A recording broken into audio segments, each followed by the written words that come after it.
Welcome to Bhushan's academy. ప్రతి పోటీ పరీక్షలలో ముఖ్యంగా సివిల్స్, టీఎస్పీఎస్సి, ఏపీపీఎస్సికి సంబంధించిన పరీక్షా సిలబస్లో అతి ముఖ్యమైన టాపిక్ ఆధునిక భారతదేశ చరిత్ర. దీని నుండి ప్రతి ఎగ్జామ్లో 15 నుండి 20 క్వశ్చన్లు అడుగుతున్నారు.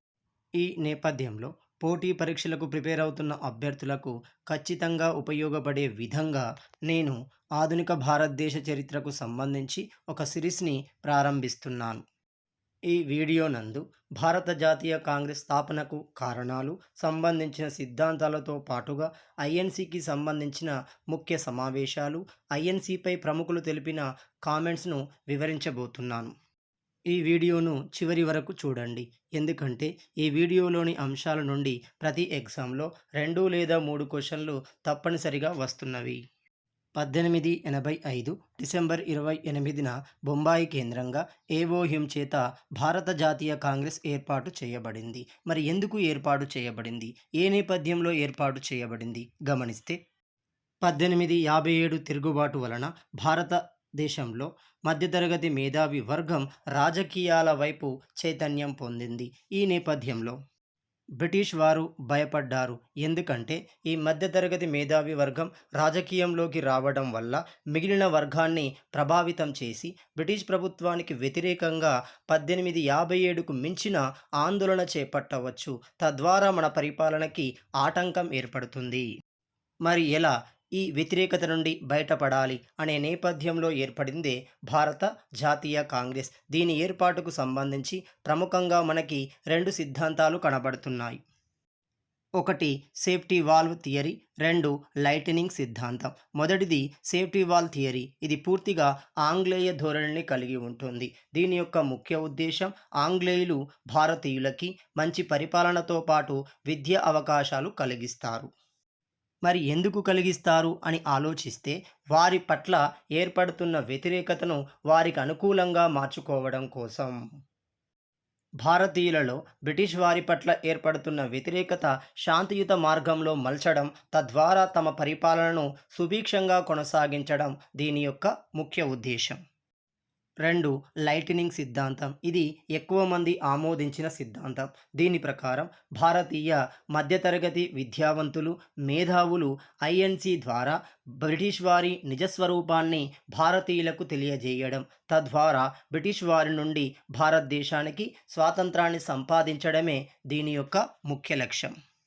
మొత్తంగా ఐఎన్సి అనేది బ్రిటిష్ వారి స్వార్థం కోసమే ఏర్పడినప్పటికీ దీనిని భారత జాతీయవాదులు స్వాతంత్రం కోసం వినియోగించుకోగలిగారు.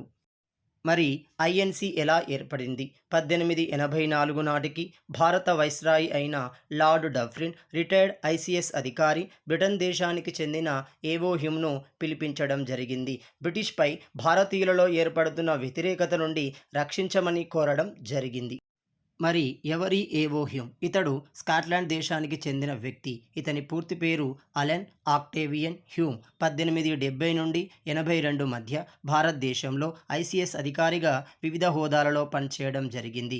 ఇతడు మంచి రైటర్. ఇతని పుస్తకం మై స్క్రాప్ బుక్, దీన్నే rough note on Indian oology and ornithology అంటారు. ఇతని బిరుదులు the Pope of Indian ornithology, lightning conductor of INC, hermit and సిమ్లో అనే 3 బిరుదులు కలవు.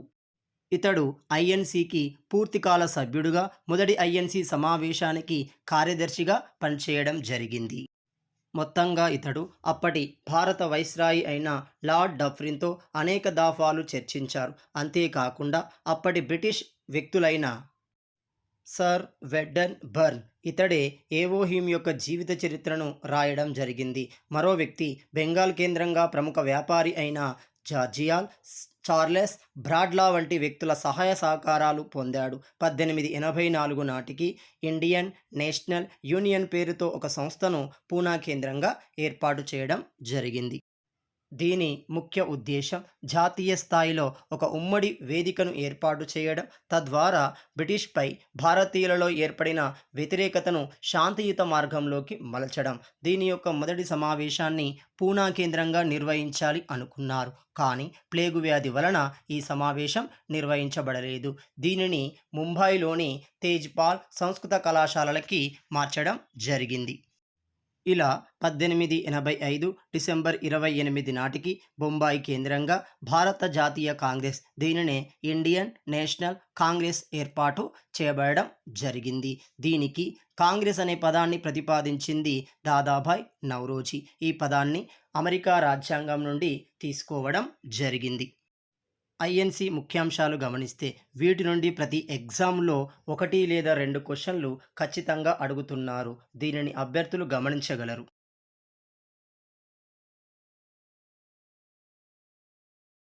భారత జాతీయ కాంగ్రెస్ 1885 డిసెంబర్ 28న ఏర్పాటు చేయబడింది. దీని స్థాపకుడిగా ఏవో హ్యూమ్ని పరిగణిస్తారు. ఇతన్నే అలెన్ ఆక్టేవియన్ హ్యూమ్. ఇతడొక రిటైర్డ్ ఐసిఎస్ అధికారి. బ్రిటన్ దేశానికి చెందిన ఐఎన్సి మొదటి సమావేశం బొంబాయి ప్రెసిడెన్సీలోని ముంబాయి నగరంలో గోకుల్ దాస్ తేజ్పాల్ సంస్కృత కళాశాలలో 1885 డిసెంబర్ 28 నుండి 31 మధ్య నిర్వహించబడింది.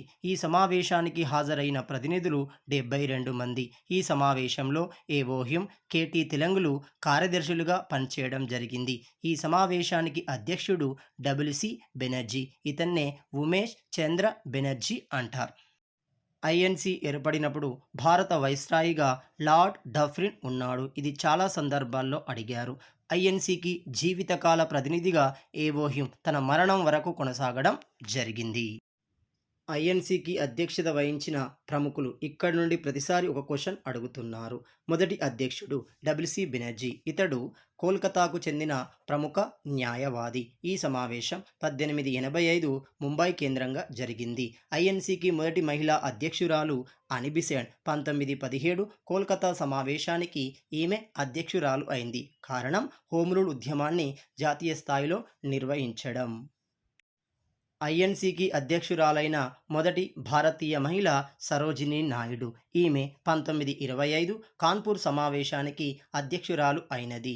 ఐఎన్సికి మొదటి ముస్లిం అధ్యక్షుడు బద్రుద్దీన్ త్యాబ్జీ. ఇతడు 1887 మద్రాస్ సమావేశానికి అధ్యక్షత వహించాడు.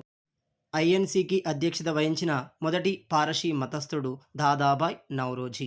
భారతదేశంలో మైనారిటీ మతాలలో ఒకటి పారసీ మతం. ఇతడు 1886 కోల్కతా సమావేశానికి అధ్యక్షత వహించాడు. ఇతన్నే భారతదేశంలో grand old men of India లేదా భారతదేశ కురువృద్ధుడు అంటారు.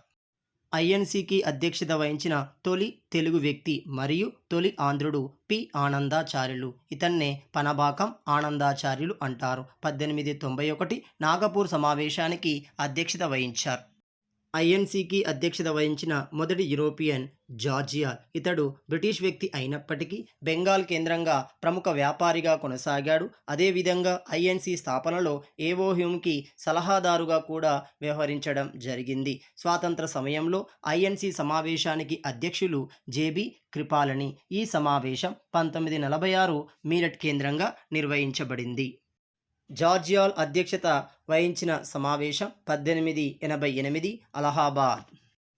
దేశ స్వాతంత్ర సమరంలో ప్రముఖ పాత్ర పోషించిన ఐఎన్సిపై ప్రముఖులు అనేక వ్యాఖ్యానాలు చేయడం జరిగింది. అందులో మొదటిది లార్డ్ డఫ్రిన్ ప్రకారం ఐఎన్సి అనేది ఒక మైక్రోస్కోపిక్ మైనారిటీ, అనగా దర్బినులో నుంచి చూడవలసిన చిన్న అల్పసంఖ్యాకుల సంస్థ. అదేవిధంగా మరో కామెంట్ ఇచ్చాడు. కాంగ్రెస్ ప్రజారాశిలో ఒక నలుసు అన్నాడు. బిపిన్ చంద్రపాల్ ప్రకారం ఐఎన్సి అనేది ఒక అభూత కల్పన, అనగా it is a imaginary institution. INC అనేది ఒక నీటి బుడగ అన్నది Bipin Chanderpaul. It is a water bubble. Aurobindo Ghosh ప్రకారం ఐఎన్సి అనేది ఒక బెగ్గింగ్ ఇన్స్టిట్యూషన్, అనగా బిచ్చగాళ్ల సంఘంగా అభివర్ణించాడు. డబ్ల్యూసి బెనర్జీ ప్రకారం ఐఎన్సి అనేది లార్డ్ డఫ్రిన్ ప్రభువు యొక్క సృష్టి. మొత్తంగా ఐఎన్సి అనేది బ్రిటిష్ వారి రక్షణ కోసం ఏర్పాటు చేయబడినప్పటికీ జాతీయవాదులు దీనిని సమర్థవంతంగా ఉపయోగించి దేశ స్వాతంత్రాన్ని సాధించగలిగారు. ఇలాంటి ఐఎన్సికి నెహ్రూ 8 సార్లు, దాదాభాయ్ నౌరోజీ 3 సార్లు, రాజేంద్ర ప్రసాద్ 3 సార్లు అధ్యక్షత వహించడం జరిగింది.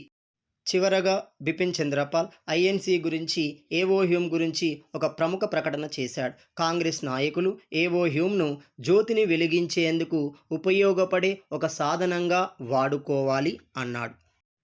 ఈ వీడియో నచ్చినట్లయితే లైక్ చేయండి, షేర్ చేయండి. మరిన్ని వీడియోల కోసం నా ఛానల్ని సబ్స్క్రైబ్ చేసుకోండి.